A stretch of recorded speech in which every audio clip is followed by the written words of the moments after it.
Hello hello hello hello అందరికీ నమస్కారం. ఎలా ఉన్నారు? బ్రహ్మాండంగా ఉన్నారు, నాకు తెలుసు కదా. ఇదిగో ఈ రోజు రాచమండ్లోకి వచ్చిన పెద్ద మనిషి ఎవరయ్యా అంటే చెప్పేస్తాను. కోతంత ఈ వీడియోకి ఒక లైక్ ఇచ్చేసి, అలాగే మన కేకే న్యూస్ని ఎవరైతే సబ్స్క్రైబింగ్ చేసుకోలేదో కోతంత చేసేసుకుని మరి రావు గారిని ఎంకరేజ్మెంట్ చెయ్యాలి కదటండి. మీరు అలా ఊరకనే చూసేస్తాయి, మరి నేను మళ్ళీ మళ్ళీ వీడియోలు చెయ్యాలి కదా. చెయ్యాలంటే మీరు నన్ను ఎంకరేజ్మెంట్ చెయ్యాలి కదా. మరి మీరు ఆ వీడియోకి లైక్ ఇచ్చి ఎవరైతే మన కేకే న్యూస్ని సబ్స్క్రైబింగ్ చేసుకోలేదో కొంత చేసేసుకుని నన్ను ఎంకరేజ్మెంట్ చేసే పనిలో ఉండండి. ఎవరు బాబు? వంగవీటి నరేంద్ర. ఈయనకి ఇంట్రడక్షన్ ఇవ్వకపోతే ఎవరికి తెలీదు. వంగవీటి అనే ఇంటి పేరు ఉండటంతో అదే పెద్ద క్వాలిఫికేషన్ అనుకుని ఈయన గారు వైసీపీ పంచన చేరాడు. పార్టీ దెబ్బకి ఓడిపోయింది. మరి పోతిన మహేష్ లాగే ఈయన కూడా పెద్ద నాయకుడు అవుదామని వచ్చి ఇలా కొర రాజకీయాలు చేసే నేతగా మిగిలిపోయాడు. సరే, కొత్త వాళ్ళను మనం ఎప్పుడూ ఎంకరేజింగ్ చేసేస్తా ఉంటాం కదా. మ్యాటర్ ఏందో, అసలు మ్యాటర్ ఉందో లేదో ఒకసారి మన షోకి వచ్చే తెలిసిపోతుంది కదా. చూద్దాం నరేంద్ర ఏం చెప్తాడు. ఇదిగో నరేంద్ర, నీ బాధ ఏందో చెప్పుకో.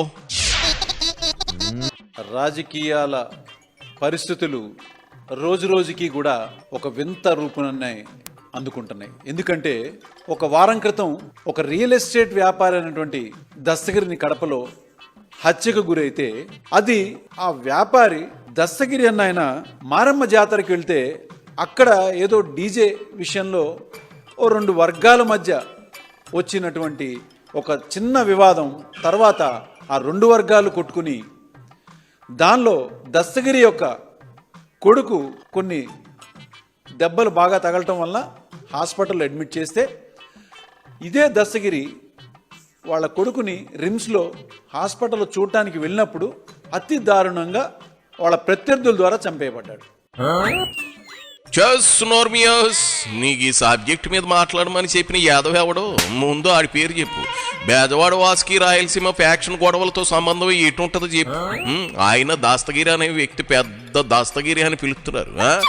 అది కూడా తెలియకుండా రాజకీయాలు. ఇదిగో చంపుకోవడాలు అంటూ సంబంధం లేని టాపిక్లు, ముఖ్యంగా నీకు పైసా ఉపయోగం లేని టాపిక్ మాట్లాడి ప్రయోజనం ఏంటి నరేంద్ర? బొత్తిగా బోర్లో గుంజులేనట్లుందిగా నీకు. ఇప్పుడేమంటావు? అది రాజకీయ హత్య కాదు, ఇద్దరు వ్యక్తుల మధ్య గొడవ అంటావు, అంతేనా?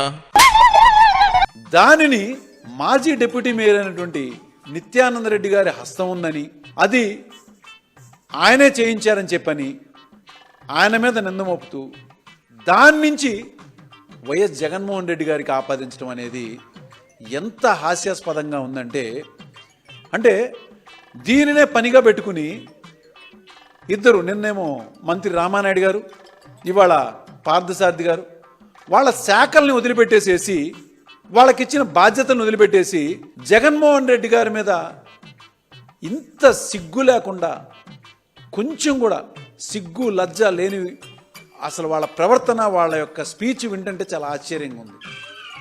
అసలు మీకు ఏం బాధ్యత అప్పచెప్పారు? ప్రజలు మీకు ఇంత మ్యాండేట్ ఇచ్చి గెలిపించారని చెప్పని మీరు డంకా కొట్టుకుంటున్నారు కదా. మీ యొక్క శాఖలను మీరు సక్రమంగా నిర్వర్తిస్తున్నారా? చూడబ్బాయి నరేంద్ర, నీకు బొత్తిగా రాజకీయాలు కొత్తలా ఉన్నాయి. బొట్టు పెట్టుకుని నీతులు చెబితే వినేందుకు జనం చెవుల్లో పువ్వులేం పెట్టుకోలేదు. రాజకీయాలన్నాక విమర్శలు ప్రతి విమర్శలు సహజమే కదా. మంత్రి రామానాయుడైనా మరొకరైనా రాజకీయ ప్రత్యర్థుల్ని ఇరకాటంలో పెట్టాలని కామెంట్ చేస్తారు. మరి వారి శాఖలను పనులను వదిలేసే కామెంటింగ్ చేయడం లేదు కదా.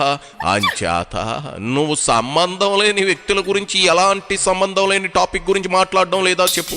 అలాగే ఇది కూడా. ముందు రాజకీయాలు వంట పట్టించుకో. రాష్ట్రంలో ఏది జరిగినా కూడా అది జగన్మోహన్ రెడ్డి గారికి ఆపాదించి గొడ్డల పార్టీ అని, హత్యలు చేస్తాడని చెప్పని ఎంత చండాలంగా మీరు మాట్లాడుతున్నారు. అసలు ఏదైనా కానీ అన్నిటిని మించి హోంశాఖ అనిత గారు ఎక్కడున్నారు చెప్పండి. గత 21 నెలలుగా దాదాపు 25 నుంచి 30 దాకా రాజకీయ మర్డర్లు జరిగినాయి. వాటన్నిటిని డైవర్ట్ చేయడానికి మీరు చేస్తున్నటువంటి ఈ డైవర్షన్ పాలిటిక్స్. ఎందుకంటే మీరు రాష్ట్రంలో ఎక్కడో రాజధాని ఒకటి కడతామని చెప్పి అడ్డగోలుగా దాని వెనక చేస్తున్నటువంటి అక్రమాలని ప్రజలు గుర్తుపడతారని, ప్రజలకి మేము స్పష్టత ఇస్తున్నామని మెల్లిమెల్లిగా గమనించి వాళ్ళు మీ మీద వ్యతిరేకత తీసుకుంటున్నారని చెప్పని తెలుసుకున్న మీరు ఇవాళ దాన్ని డైవర్ట్ చేయడానికే ఈ దస్తగిరి యొక్క విషయాన్ని బయటికి తీసుకొచ్చి జగన్మోహన్ రెడ్డి గారు హత్య రాజకీయాలు చేస్తుంటారు, ఆయనది ఒక గొడ్డల పార్టీ అని ఎంత సిగ్గు లేకుండా ఒక మంత్రి స్థానాల్లో ఉన్నటువంటి వాళ్ళు వాళ్ళ శాఖల్ని వదిలిపెట్టి, ముఖ్యంగా అనిత గారు అయితే అసలు అడ్రస్సే లేరని చెప్పుకోవాలి.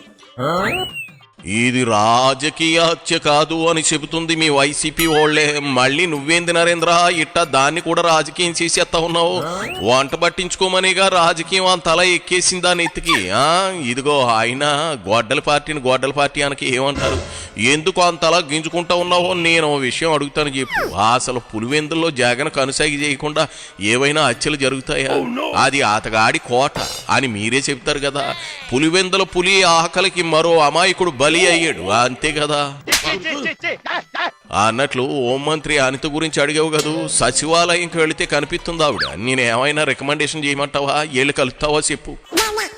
చంద్రబాబు నాయుడు గారు ఇస్తున్నటువంటి డైరెక్షన్స్ లో ఆయన భజన బృందం, ఈ శాఖలన్నీ కూడా ప్రజలకు సేవ చేయాల్సిన పోయి భజన బృందం కింద మారి ప్రెస్ మీట్లు పెట్టి మాట్లాడుతుంటే చాలా అసహ్యంగా ఉంది.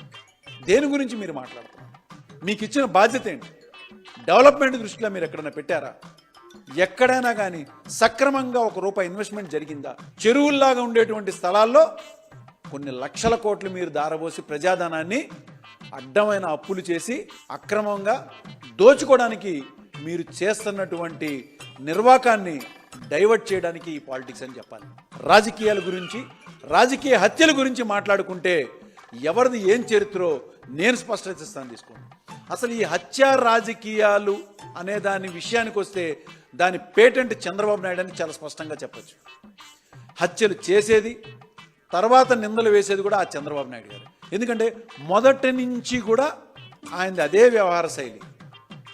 మళ్ళీ ఇవన్నీ చేసినా కూడా ఆయన ఏం చెప్తాడంటే the politics should be neat and clean అంటాడు. ఎందుకు మరి అసలు ఆయన చేసేదే హత్య రాజకీయాలు. అబ్బే, పాసలేని పేసాంగం, నెయ్యి లేని భోజనం, ఉప్పు లేని కూర, ముక్కలేని బిర్యానీ నేను ముట్టను. చంద్రబాబుని ఇమిటేట్ చేయడం కూడా రాని నువ్వు రాజకీయాలకు పనికిరావని ఈ ఒక్క విషయంతో తేలిపోయింది. ఎందుకు వచ్చిన పాలిటిక్స్ చెప్పు. ఈ టాలెంట్తో రాజకీయాల్లో నెగ్గుకు రావాలంటే కనీసం 50 ఏళ్ళు పడుతుంది. అవసరమా? అవసరమా అని అడుగుతా ఉన్నాను.